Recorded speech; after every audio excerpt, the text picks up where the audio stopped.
Bonsoir à vous tous et bienvenue à notre mini-série sur les évidences d'un esprit qui vient vraiment de Dieu. Les évidences d'un esprit qui vient vraiment de Dieu. Bienvenue à cette analyse des critères présentés par Jean, l'apôtre Jean, dans sa première épître au chapitre 4. Cherchez avec moi, s'il vous plaît, la première épître de Jean au chapitre 4.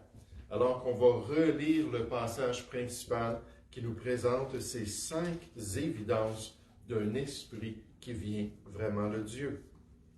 La première épître, 1 Jean au chapitre 4, à partir du verset 1. 1 Jean chapitre 4 au verset 1, on nous dit « Bien-aimés, n'ajoutez pas foi à tout esprit, ce n'est pas la volonté de Dieu. » Qu'on accepte que quelqu'un qui dit « Seigneur, Seigneur » soit nécessairement un enfant de Dieu. Dieu veut qu'on soit critique, Dieu veut qu'on soit plus en mesure de discerner les choses, mais il dit « Mais éprouvez les esprits pour savoir s'ils sont de Dieu. » Car plusieurs faux prophètes sont venus dans le monde nécessairement et viennent influencer les enfants de Dieu.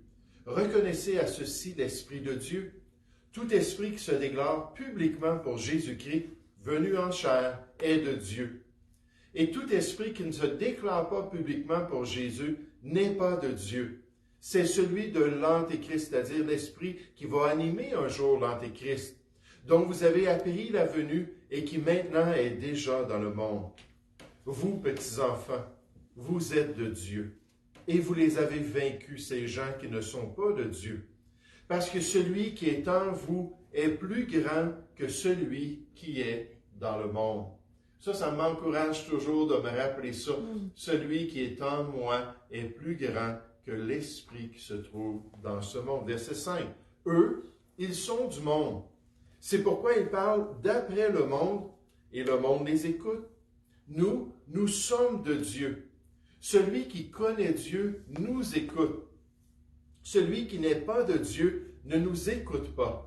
C'est par là que nous connaissons l'esprit de la vérité. On est là pour tester les esprits. Voici l'esprit de la vérité et l'esprit de l'erreur.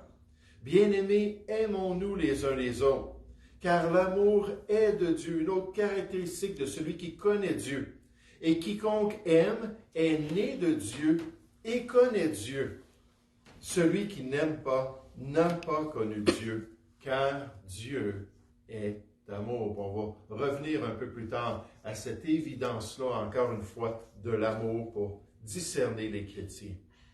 Le pasteur et théologien Jonathan Edwards a utilisé ce passage biblique, inspiré de Dieu, nécessairement 1 Jean chapitre 4, pour discerner entre les vrais frères et les faux, lors des grands réveils américains du 18e siècle.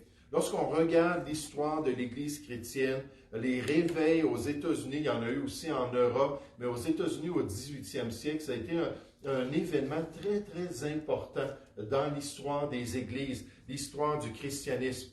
En face de toutes les confessions de foi de cette période, alors que les gens venaient à l'Église fidèlement, puis là, il y avait des visiteurs, puis là, ça s'approchait pour recevoir Christ comme leur sauveur. Il y a eu vraiment un grand mouvement de confession de foi, et surtout de toutes les expressions externes, parfois très intenses, de ces conversions.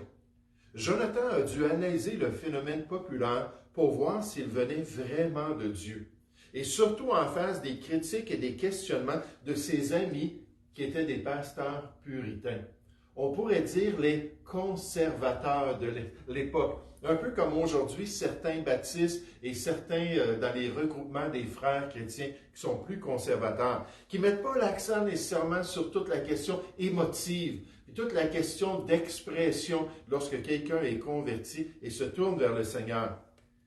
Et Jonathan a dû regarder les fruits durables dans la vie de ces gens-là pour voir s'ils étaient vraiment des enfants de Dieu. Et alors qu'il priait le Seigneur et qu'il analysait la question, il est arrivé dans son culte sur 1 Jean chapitre 4 qui a dit « Écoute, tu as raison, il faut éprouver les esprits pour savoir s'ils sont de Dieu et voici comment on doit le faire. » Puis là, grâce à ça, il a établi ces 5 évidences, ces 5 critères-là d'un esprit qui vient vraiment de Dieu.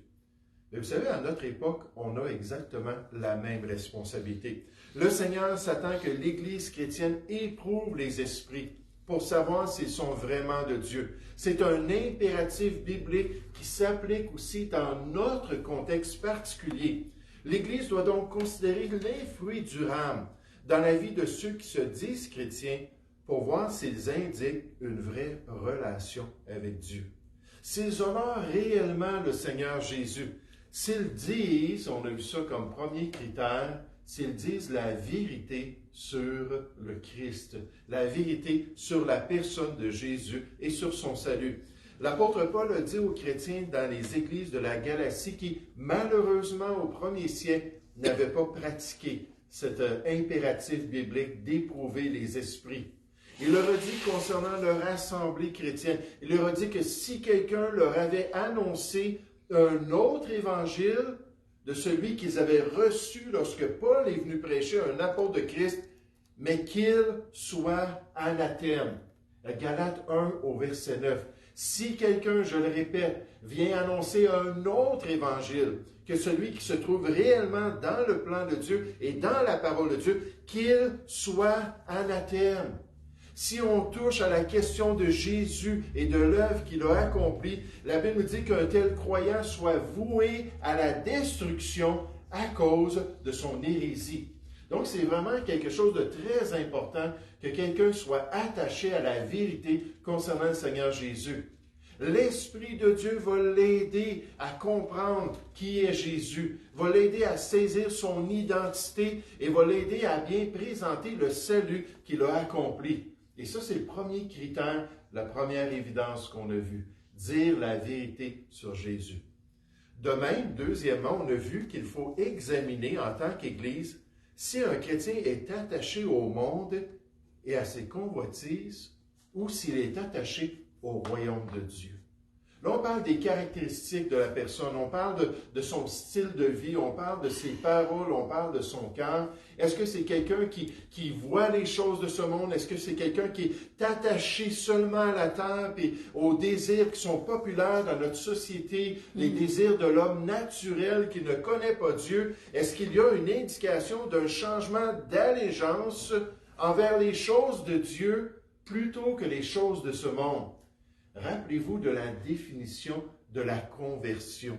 Il faut se convertir à Dieu pour être sauvé. Acte 3, 19 nous dit ça. Acte 16 aussi, la référence exacte dans Acte 16, je ne me rappelle pas, dans Acte 26, pardon, mais ça rappelle ça, qu'il faut qu'une personne se convertisse à Dieu. Et la conversion, c'est un U-turn, tout simplement. Un 180 degrés, un demi-tour. On s'en va dans une voie, on est attaché aux choses de notre ancienne vie, on suit le train de ce monde, et là, Dieu vient saisir notre cœur, Dieu vient produire de la repentance à l'intérieur de notre cœur, puis là, on se détourne, on dit, c'est assez, Seigneur, maintenant, je veux vivre pour toi et accomplir ta volonté. Et là, la personne avec cette attitude-là reçoit Christ, expérimente la nouvelle vie et ça devient quelque chose d'important de vivre pour les choses d'en haut puis de poursuivre la volonté de Dieu, de chercher premièrement son royaume et sa justice et ça devrait paraître dans sa vie. L'apôtre Paul a révélé à l'église de Philippe que pour les faux frères, ceux qu'il appelle les ennemis de la croix de Christ, que ces gens-là ne pensaient qu'aux choses de la terre. Philippiens 3, 19. Ils ne pensaient, ils n'étaient attachés qu'aux choses de la terre. Ici-bas, j'ai seulement une vie à vivre. Il faut que j'en profite. Il faut que je me donne entièrement à cette vie-là, puis que j'ai toutes les expériences que je veux. Puis c'est pas important ce qui se passe dans la prochaine vie. C'est pas important qu'après la mort vienne le jugement, puis je vais passer devant Dieu. C'est juste les choses de ce monde qui sont importantes. Et ça, c'est une caractéristique de quelqu'un qui n'est pas sauvé. Quelqu'un qui n'a pas vraiment cette relation-là. Pour le vrai chrétien, Philippiens 3,20 nous dit que celui qui est né par la grâce de Dieu, né de nouveau, que sa cité permanente est dans les cieux, d'où il attend comme sauveur le Seigneur Jésus-Christ. Il a les yeux fixés vers le ciel. Dans 1 Thessaloniciens, chapitre 1, verset 9, je suis en train de lire 1 et 2 Thessaloniciens, là, continuellement pour me préparer pour notre prochaine série, les dimanches soirs. Mais dans 1 Thessaloniciens, chapitre 1, au verset 9, ça nous dit que les Thessaloniciens se sont détournés des idoles pour servir le seul vrai Dieu et pour attendre des cieux le Seigneur Jésus-Christ. Parce qu'ils savaient qu'il s'en allait là. Quand un chrétien nous parle, quand un chrétien nous partage ses désirs, quand celui qui se dit sauvé décrit l'allégeance qu'il a dans son cœur, est-ce que c'est pour Dieu et son royaume ou c'est seulement pour les choses de ce monde? Il dit la vérité concernant Jésus, une belle indication. Il dit qu'il est en route vers le royaume des cieux dès le début de mon salut. Je disais aux gens, hey, je suis sauvé puis je vais aller au ciel un jour. J'étais tout content pour cela. Je vais aller dans le royaume de Dieu, dans son paradis. Puis je savais que j'avais un cheminement à faire ici-bas. J'étais un étranger dans ce monde, un voyageur dans ce monde. Mais je m'en allais dans le prochain. C'est Dieu qui avait fait cette réalisation-là dans mon cœur. Ce soir, j'aimerais qu'on puisse considérer un troisième critère. Un troisième critère, une troisième évaluation d'un esprit qui vient vraiment de Dieu. Une évidence biblique dans la vie de celui qui est réellement sauvé, comme un beau fruit de son salut. Jonathan Edwards l'a suggéré ainsi. Il a dit l'évidence d'un grand égard pour les Écritures. L'évidence d'un grand égard pour la parole de Dieu. La caractéristique d'un vrai chrétien qui est attaché à la Bible. La Bible, c'est important pour lui. Qui encourage les autres gens à connaître et à obéir aux Écritures. Qui est prêt à suivre la parole de Dieu comme le manuel de sa vie. La priorité dans son cœur. Et à agir comme un vrai disciple de Christ. Quand des gens autour du Seigneur Jésus, dans Jean chapitre 8, faisaient des professions de foi, eux autres aussi disaient « Oh oui, je crois en lui comme le Messie », Jésus leur a répondu « Si vous demeurez dans ma parole », Jean 8, 31, « si », donc c'est conditionnel, ça doit être la réalité si on est vraiment un chrétien, mais si vous demeurez dans ma parole, vous êtes vraiment mes disciples. C'est une caractéristique d'une personne qui veut suivre Dieu.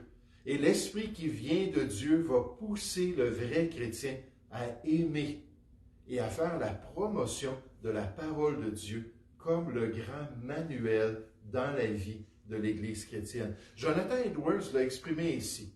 Il a dit « Cet esprit qui opère de telle manière qu'il provoque chez les hommes une plus grande considération pour les saintes Écritures et qui établit davantage la vérité et la divinité de la Bible est certainement un esprit qui vient de Dieu. » Là, on se remet dans le contexte de cet exercice-là de Jonathan Edwards.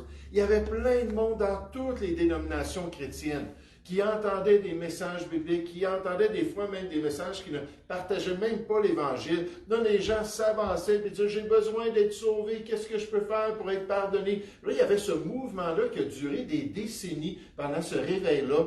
Et à la lumière de ça, Jonathan Edwards a dit « Seigneur, qu'est-ce que je dois faire pour déterminer, c'est-tu une vraie conversion? C'est bien beau que les gens pleurent, c'est bien beau que les gens crient. Les gens peuvent pleurer et crier pour de la fausseté. Pour n'importe quoi. Il dit, comment est-ce que je peux le savoir? Et là, ce que Jean a appris à Jonathan Edwards, c'est que si la personne dit, hey, la Bible, c'est un livre extraordinaire. Et la Bible, on doit la mettre en pratique dans notre vie. C'est pas juste de dire la Bible. Mais la Bible, on doit la vivre et on doit suivre les Écritures. Le docteur John MacArthur affirme ainsi que le troisième signe distinctif d'une véritable œuvre du Saint-Esprit de Dieu est qu'elle dirige les gens vers la parole de Dieu. L'Esprit de Dieu va le faire dans leur cœur. Une véritable œuvre de l'Esprit conduit les croyants à se soumettre à l'enseignement apostolique, c'est-à-dire au Nouveau Testament et par extension à la Bible entière.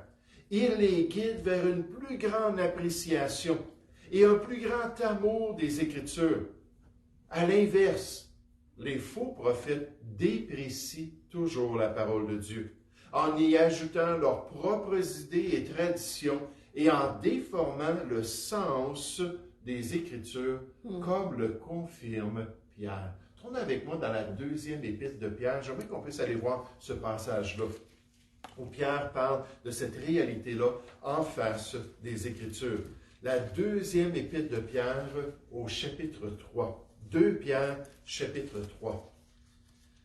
À partir du verset 13, puis dans le contexte, on parle des moqueurs qui nient la création, des moqueurs qui nient qu'il y a eu un déluge universel, des moqueurs qui nient qu'il va y avoir un jugement des impies dans les derniers temps et que la planète Terre et la nature elle-même vont être détruites par le feu du jugement de Dieu. Ils nient toute la révélation biblique. Et Pierre dit au verset 13, « Mais nous attendons, selon sa promesse, de nouveaux cieux et une nouvelle terre où la justice habitera. » Donc, on croit à la Bible, on croit à la révélation prophétique et on accepte que Dieu va faire une grande transformation alors qu'on va pouvoir habiter dans ce royaume incorruptible du Seigneur. Verset 14. C'est pourquoi, bien-aimés, en attendant ces choses, et c'est ce qu'on fait en ce moment, n'est-ce pas? On attend avec persévérance.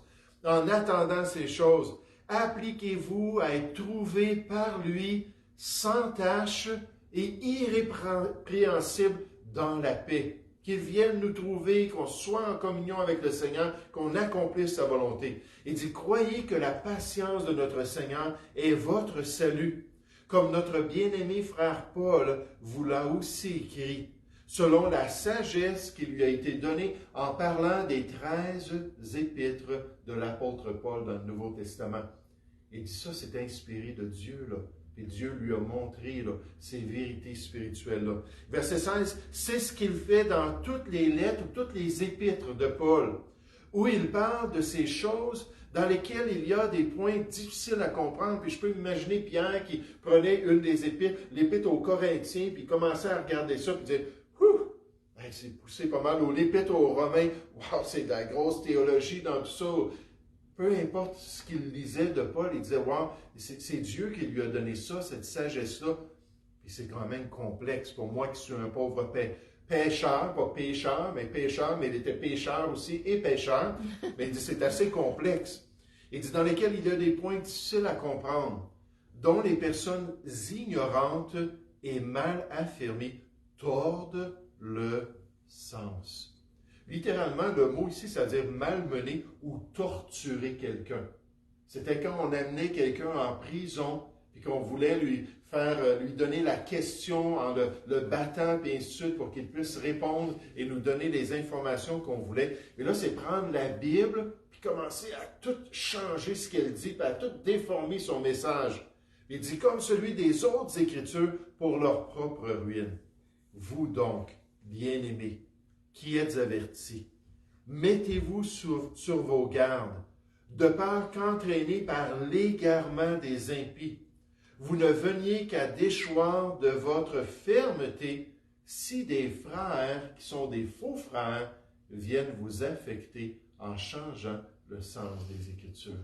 Oh, l'importance de ceux qui respectent la parole de Dieu, l'importance de ceux qui veulent suivre le message des Écritures et qui veulent le mettre en pratique. Et c'est un bon indice positif qu'une personne est vraiment en relation avec Dieu. Revenez avec moi dans 1 Jean chapitre 4 au verset 4. 1 Jean chapitre 4, on a vu cette distinction entre les gens du monde et les gens qui sont de Dieu. Il dit, vous, en parlant aux chrétiens, petits enfants, dans son affection pour eux, vous êtes de Dieu et vous les avez vaincus, ces faux frères-là. Parce que celui qui est en vous est plus grand que celui qui est dans le monde. Merci Seigneur. Eux, ils sont du monde. C'est pourquoi ils parlent d'après le monde et le monde les écoute. Remarquez au verset 6, nous sommes de Dieu. Si nous sommes de Dieu, quelle est la caractéristique? Celui qui connaît Dieu nous écoute. Là, c'est un apôtre qui dit cela, celui qui a été poussé par Dieu pour mettre par écrit 5 livres dans le Nouveau Testament. L'Évangile de Jean, la première, deuxième, troisième épître de Jean et le livre de l'Apocalypse. Il dit, quand on est de Dieu, quand on a une vraie relation avec Dieu, quand on a l'Esprit de Dieu, l'Esprit de vérité, qu'est-ce que ça va faire? C'est qu'on va avoir un égard pour la parole de Dieu. Celui qui connaît Dieu nous écoutent. Puis là, ici, c'est le mot akouo. Le mot akouo, c'était l'expression qui était utilisée pour un serviteur qui entendait les instructions de son maître. Va au magasin faire ça. Il l'entend, mais c'est plus que juste entendre. Il part et il va le faire. C'était le soldat qui entendait son commandant lui donner un ordre. OK, on fonce sur la forteresse, on prend la ville ennemie. Il entendait, puis là, il partait, puis il allait agir. Et c'était aussi l'expression pour un disciple qui voulait mettre en pratique les instructions de son maître. Et les instructions qui se trouvent dans la parole de Dieu. C'est plus que juste entendre. On va voir tout à l'heure dans le ministère de Jésus le contraste. C'est d'avoir une disposition pour entendre et aller pratiquer, pour être obéissant. Nous sommes de Dieu, verset 6, celui qui connaît Dieu nous écoute. Celui qui n'est pas de Dieu ne nous écoute pas. Ça ne veut pas dire qu'il n'entendra pas. Il ne sera pas prêt à changer. Ça, je trouve, c'est tellement difficile. Quand on travaille avec des gens, quand on parle avec des chrétiens, quand on exhorte des enfants de Dieu. Ils entendent, là, ils peuvent venir à l'église pendant des années et entendre toute la même chose. Il faut que vous naissiez de nouveau. Il faut que vous vous repentiez. Il faut expérimenter la nouvelle vie en Jésus-Christ. Puis ils entendent. C'est jamais « Oui, Seigneur, je suis prêt maintenant à devenir un enfant de Dieu. » Et pas juste là, dans cet égard-là, mais tu vois qu'il n'y a pas de connexion. Tu vois qu'il n'y a pas un vrai désir. Il faut être patient parce que des fois, Dieu va le faire, mais plus tard, mais entre-temps, il faut vraiment laisser les choses entre les mains du Seigneur. Parce que vous vous souvenez, j'ai fait une série de 24 illustrations, 24 dimanches de suite sur le salut de Dieu. Puis je savais à cette époque-là qu'on avait un bon groupe de personnes qui étaient parmi nous et qui n'étaient pas sauvées. Et là, j'enseignais avec toute ma passion, puis je priais, Seigneur, convainc les gens. Et je peux vous dire, jusqu'à présent, j'ai vu aucun fruit de ça. Mais voyez-vous la différence quand on est un enfant de Dieu? Oui, des fois, c'est peut-être dur à comprendre un passage. Oui, des fois, c'est peut-être plus dur à saisir comment je dois pratiquer ça. Mais en général, dans notre cœur, on dit, oui, Seigneur, en tant que ton enfant, je suis prêt à aller de l'avant pour ta gloire. Et on nous dit, c'est par là que nous connaissons l'esprit de la vérité et l'esprit de l'erreur. Alors qu'une personne est ouverte à la parole de Dieu. Est-ce que les croyants qu'on côtoie sont vraiment attachés à la Bible? Est-ce qu'ils présentent les Écritures comme étant la parole du seul vrai Dieu? Est-ce qu'ils la voient comme le manuel à suivre dans la vie d'un chrétien alors qu'ils veulent marcher de progrès en progrès dans les voies du Seigneur? Et pour moi, c'est tout simplement une étape normale dans la vie d'un vrai chrétien qui possède l'Esprit de Dieu, l'Esprit de vérité, et qui le pousse à connaître et à suivre la parole de Dieu. Et dans le processus de l'œuvre de Dieu, dans le grand mandat de l'Église, c'est quelque chose de totalement normal. Regardez avec moi Matthieu, chapitre 28. L'Évangile de Matthieu, au chapitre 28. Alors que Jésus s'apprête à remonter dans la présence de son Père céleste, il donne ses dernières instructions. Et vous allez voir que pour ceux qui sont sauvés, c'est normal. C'est normal d'aimer la Bible. C'est normal de vouloir se soumettre aux Écritures, de vouloir pratiquer ce que Dieu nous dit. Jésus a dit, « Pourquoi m'appelez-vous Seigneur et Seigneur et ne faites-vous pas ce que je vous dis? » Luc 6 au verset 46. Il dit, ça ne marche pas. Arrêtez de dire, je suis l'autorité sur votre vie quand je vous dis quoi faire, puis vous n'allez pas le faire. Fait que Seigneur, aide-nous à toujours être sensibles. Aide-nous à toujours être ouverts envers ta parole, à la laisser nous transformer. Matthieu chapitre 28 au verset 18, Jésus s'étant approché, leur parlant ainsi. Il vient de ressusciter et leur donne les dernières consignes. Tout pouvoir, toute autorité m'a été donné dans le ciel et sur la terre. Allez, faites de toutes les nations des disciples. Ou en d'autres mots, allez et prêchez la bonne nouvelle de Jésus-Christ. Marc chapitre 16 au verset 15, c'est le même passage, mais dit de deux manières différentes.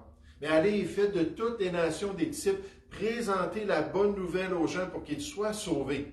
les baptisant au nom du Père, du Fils et du Saint-Esprit, une fois qu'ils ont fait une profession de foi qui est crédible, qu'ils disent s'être repentis et avoir mis leur foi en Christ, et enseignez-leur à observer tout ce que je vous ai prescrit. Tout le conseil de Dieu, tout le contenu des Écritures. Enseignez-leur à vivre selon la Bible. Enseignez-leur à méditer les Écritures pour pouvoir la suivre. Enseignez-leur à vraiment marcher dans cette progression spirituelle, dans cette sanctification, alors qu'ils laissent la parole de Dieu les sanctifier de plus en plus. Jean 17, 17, sanctifie-les par ta vérité. Ta parole est la vérité pour être transformés. Puis là, Jésus donne la promesse dans le processus. Et voici, je suis avec vous tous les jours jusqu'à la fin du monde. Puis là, on nous encourage à voir ça. C'est normal, c'est souhaitable qu'une personne qui se dit chrétienne démontre un attachement sincère pour la parole de son Dieu. Qu'elle suive les Écritures, les mettre en pratique de plus en plus pour grandir dans les voies du Seigneur et accomplir de plus en plus sa volonté. Puis je peux juste vous donner mon exemple. Puis moi, quand j'ai accepté le Seigneur à l'âge de 21 ans, je ne voulais rien savoir de la Bible. J'avais lu la Bible pendant 6 mois, le Nouveau Testament, pour plaire à ma mère qui était partie en Europe. Ma vie était tout croche, puis j'ai dit, OK, bon, ben, je vais voir peut-être qu'il y a quoi d'intéressant. Je n'ai rien compris pendant ces 6 mois-là. Je le faisais juste pour lui plaire. Quand je suis revenu d'un voyage aux Philippines, là, je suis allé à l'église, puis j'ai mis ma foi en Christ en parlant avec le pasteur Plante. Puis là, mon cœur a totalement été changé. Non seulement, je lui ai demandé quand est-ce qu'on va se réunir en tant que chrétien à l'église, tout ça, qui était totalement fou pour moi. Mais en plus de ça, il m'a remis le Nouveau Testament que j'avais avec une petite référence, Romains 10, 13, puis il dit, regarde-le régulièrement, car quiconque invoquera le nom du Seigneur sera sauvé. Puis il dit, tu verras que c'est ce que tu as fait aujourd'hui. Là, je suis reparti avec ce Nouveau Testament-là, puis là, j'ai commencé à le lire, par le lire. J'étais une éponge spirituelle. Je ne pouvais jamais avoir assez des prédications à l'Église. Je ne pouvais jamais avoir assez des conférences. J'avais acheté des cassettes du Nouveau Testament. Et là, j'écoutais le Nouveau Testament continuellement. Je veux juste vous le dire, même quand je prenais ma douche, j'avais le Nouveau Testament qui marchait juste à côté de ma douche. Puis là, des prédications, puis ça, j'étais vraiment là, attaché à la Bible, je veux connaître la Bible, je suis inscrit à l'Institut biblique, j'ai commencé à suivre des cours, puis la passion pour la Bible était là. Je voulais rien savoir de la Bible avant d'accepter le Seigneur. Puis tout de suite après, puis 35 ans plus tard, je suis vraiment, vraiment joyeux de posséder les Écritures et de pouvoir les mettre en pratique dans ma vie. Et par conséquent, si une telle personne n'a aucun intérêt pour la Bible, n'a aucun intérêt pour l'enseignement des Écritures, peut-être pour la prédication de la parole de Dieu, pour aller à l'Église, c'est un bon indicateur que cette personne-là n'est pas animée du bon esprit. Ce n'est pas la nouvelle vie en Jésus-Christ qui se manifeste dans sa vie. En fait, il y a un problème spirituel majeur dans cette personne-là qui se dit chrétienne. Regardez l'exemple des chefs religieux à l'époque de Jésus. L'Évangile de Jean au chapitre 8. L'Évangile de Jean au chapitre 8, alors qu'il essaie de les confronter avec leur hypocrisie.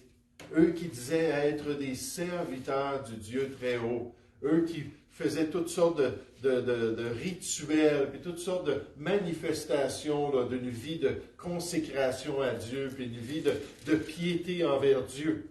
Mais dans le fond, c'était juste un spectacle. Il les appelle à plusieurs reprises, surtout dans Matthieu 23, des hypocrites. Le mot hypocrite, c'est un acteur. C'est le terme utilisé quand il y avait une pièce de théâtre. On avait tous les acteurs qui venaient faire la scène, tout ça. On les appelait hypocrites, hypocrites, hypocrites, hypocrites. C'est tout simplement l'expression qui était utilisée pour montrer qu'ils n'avaient pas leur vrai visage. Ils se cachaient toujours derrière un faux visage pour montrer qu'ils étaient joyeux. Ils parlaient joyeux avec un beau visage joyeux. Après ça, montrer qu'ils étaient tristes avec un visage triste. Mais c'était juste des acteurs spirituels. Là, Jésus essaie de venir à la source puis au problème de leur cœur. Au verset 29, Jean chapitre 8, verset 29, comme Jésus parlait ainsi, plusieurs crurent en lui. Et il dit aux Juifs qui avaient cru en lui, on l'a déjà vu tout à l'heure, si vous demeurez dans ma parole, vous êtes vraiment mes disciples. Ça, c'est un beau critère de la nouvelle vie. Vous connaîtrez la vérité et la vérité vous affranchira. Jean 8 au verset 32 va vous rendre libre. Ils lui répondirent, nous sommes la postérité d'Abraham et nous ne fûmes jamais esclaves de personne. C'était ridicule de dire cela. On regarde l'Ancien Testament, toutes les captivités, toutes les fois qu'ils ont été esclaves de leurs ennemis. C'est arrivé tout le temps dans l'Ancien Testament. Puis là, on arrive dans le Nouveau Testament, puis Jésus est là en train de leur dire ça. Nous ne sommes pas esclaves de personne. Ils sont sous qui? Les Romains. Ils sont sous l'emprise des Romains. Ils n'ont pas la liberté de faire ce que Dieu voulait à cause de ces circonstances-là. Il dit, comment dis-tu, vous deviendrez libres? Coudon, ils avaient les yeux totalement aveuglés. Verset 34. En vérité, je vous le dis, leur répliqua Jésus, quiconque se livre au péché est esclave du péché. Il dit, je vais aller plus loin que cela. Or, l'esclave ne demeure pas toujours dans la maison, il peut en être affranchi. Le Fils, il demeure toujours, et c'était ça le problème. Ces chefs religieux-là, en particulier dans le peuple, étaient rendus des fils du malin. Si donc le Fils vous affranchit, verset 36, vous serez réellement libre. Je sais que vous êtes la postérité d'Abraham, mais vous cherchez à me faire mourir parce que ma parole ne pénètre pas en vous. Hein, vous entendez, vous écoutez plutôt, mais vous n'entendez pas avec des cœurs ouverts. C'est juste une compréhension intellectuelle, mais vous ne laissez pas la parole de Dieu travailler dans votre cœur. Il dit, je dis ce que j'ai vu chez mon Père, verset 38. Et vous, vous faites ce que vous avez entendu de la part de votre Père. Ils lui répondirent, notre Père, c'est Abraham. Jésus leur dit, si vous étiez enfant d'Abraham, vous feriez les œuvres d'Abraham. Mais maintenant, vous cherchez à me faire mourir. Moi qui vous ai dit la vérité que j'ai entendue de Dieu, c'est intriguant. À chaque fois, Jésus revient à cela. Vous n'écoutez pas ce que je dis, vous n'écoutez pas le message de Dieu, vous n'écoutez pas la vérité que je vous partage. Il dit, cela, Abraham ne l'a point fait. Vous faites les œuvres de votre Père. Il lui dit, nous ne sommes pas des enfants illégitimes, c'est ce qu'il voulait bien croire. Nous avons un seul Père, Dieu. Jésus leur dit, si Dieu était votre Père, vous m'aimeriez, car c'est de Dieu que je suis sorti, que je viens. Je ne suis pas venu de moi-même, mais c'est lui qui m'a envoyé. Pourquoi ne comprenez-vous pas mon langage? Pourquoi? Là, je ne vous parle pas en espagnol, là, je ne vous parle pas en mexicain. Je ne vous parle pas là, en japonais. Là. Il dit, c'est un langage clair. Il dit, parce que vous ne pouvez écouter, encore une fois, ce n'est pas le mot entendre, ici, c'est le verbe akuo. On reçoit et on vit. On reçoit et on obéit. On reçoit et on met en pratique. Vous ne pouvez écouter ma parole. Vous avez pour père le diable et vous voulez accomplir les désirs de votre père. Il a été meurtrier dès le commencement et il ne se tient pas dans la vérité. On ne pourra jamais dire au diable que c'est un fidèle disciple de Dieu qui met en pratique la parole de Dieu. Loin de là, parce qu'il n'y a pas de vérité en lui. Lorsqu'il profère le mensonge, il parle de son propre fond, car il est menteur et le père du mensonge. Je regarde autour de moi et je dis, wow, le diable est actif dans notre société. C'est incroyable. Incroyable. Verset 45. Et moi, regardez, parce que je dis la vérité, vous ne me croyez pas. Qui de vous me convaincra de péché, me condamnera là, selon le plan de Dieu? Si je dis la vérité, pourquoi ne me croyez-vous pas? Celui qui est de Dieu écoute les paroles de Dieu. À quoi il entend et il est changé par le message de Dieu. Vous n'écoutez pas. Vous entendez, mais vous n'écoutez pas comme des disciples avec des cœurs ouverts parce que vous n'êtes pas de Dieu. Un auteur a dit, l'appartenance à Dieu est le fondement de l'écoute sincère de sa parole. Pour entendre Dieu, il ne s'agit pas d'être capable de discerner des sons audibles, mais bien plutôt de vouloir obéir aux commandements qui viennent de sa part. Le rejet absolu de la parole de Dieu par les auditeurs de Jésus montre clairement qu'il n'appartenait pas à Dieu ou littéralement qu'il n'était pas de Dieu. Parce que celui qui est vraiment de Dieu va écouter, va respecter, va désirer mettre en pratique la parole de Dieu. Le pasteur Worsby le confirme. Les enfants de Satan peuvent être bien versés dans leur tradition religieuse, mais ils n'ont aucune compréhension de la parole de Dieu. Ils ne veulent pas se laisser instruire par la vérité. Et pourtant, c'est la vérité seule qui pourrait vraiment les libérer de leurs péchés. On peut parler à un catholique sincère, on peut parler à un témoin de Jéhovah, on peut parler à un mormon, on peut parler à un hindou, on peut parler à toutes sortes de personnes. Puis soit que Dieu va avoir attendri son cœur, puis comme Saul de Tarse, il va être disposé à mettre en pratique l'Évangile, puis à se soumettre à la bonne nouvelle, ou bien tout simplement, il va rester un comédien, faire semblant de connaître Dieu. Dans notre passage d'1 Jean chapitre 4, Jean enseigne les évidences suivantes d'un esprit qui vient de Dieu. Il dit un esprit qui vient de Dieu va dire la vérité concernant Jésus. Il va être en accord avec l'identité et l'œuvre de Jésus.